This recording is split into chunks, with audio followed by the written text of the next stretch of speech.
member of Congress, so she's going to be light for us. Senator Houchin? Do you want to say anything? Yeah, Senator Sure. Steele. I'm always at a loss for words. I think I first met her husband Dustin before I ever knew Erin. Dustin's over there. When I was in the House of Representatives, he was my intern for a brief period. And then when I got over to the Senate, I needed a Washington County coordinator. And I got these two people to help me out there. And then she runs for Senate, and she ends up in the Senate, and sat right behind me in the chambers, and I was her mentor, and they signed me as the mentee. And I just want to say that, number one, she was a quick study, and she understood, she learned the procedure very quickly. She got along well with others, but that didn't mean she was a pushover by any stretch of the imagination. She plowed her own row, and she would listen to the facts, but once she made up her mind as to which way she would go, she was unbending, and she's a good conservative. So I don't have any problem knowing that she'll straighten Washington, D.C. up immediately. Right, thank you. Thank you. It's my pleasure to endorse her and work with her. Thank you. Chris, anything? I mean, when you bat last, it looks like a conversation.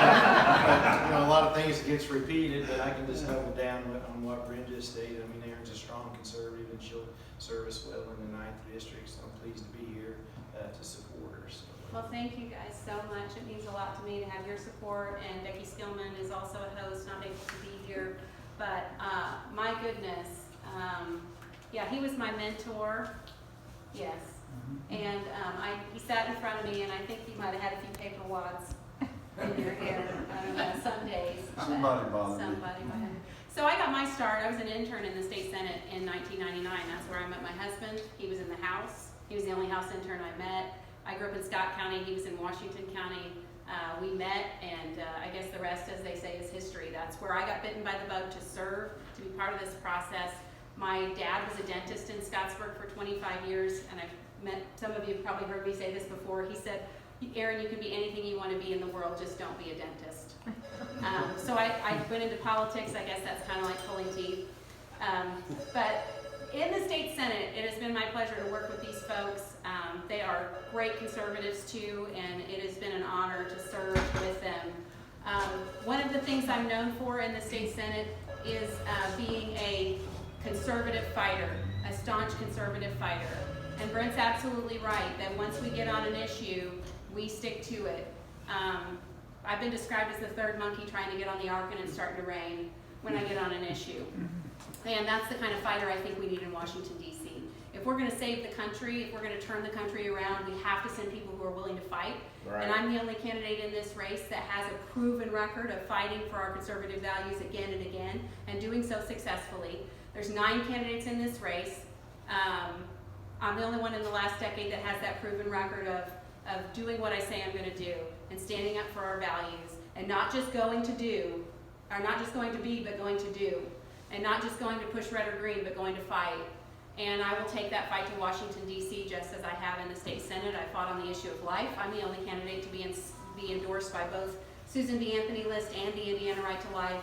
I fought on the issue of our Second Amendment rights. I'm the only candidate in this race to have the A+ rating from the NRA. That means I didn't just vote red or green properly. I didn't just answer their survey correctly. I actually fought for our Second Amendment rights, and I did so with that lawful carry bill in the last legislative session, and Erin brought that across the finish line again this session. Thank you for doing that. And then I fought on the issue of election security. After the 2020 election, we saw across the country a lot of issues with absentee ballot fraud, and I filed a bill that said you got to show voter ID when you vote by absentee.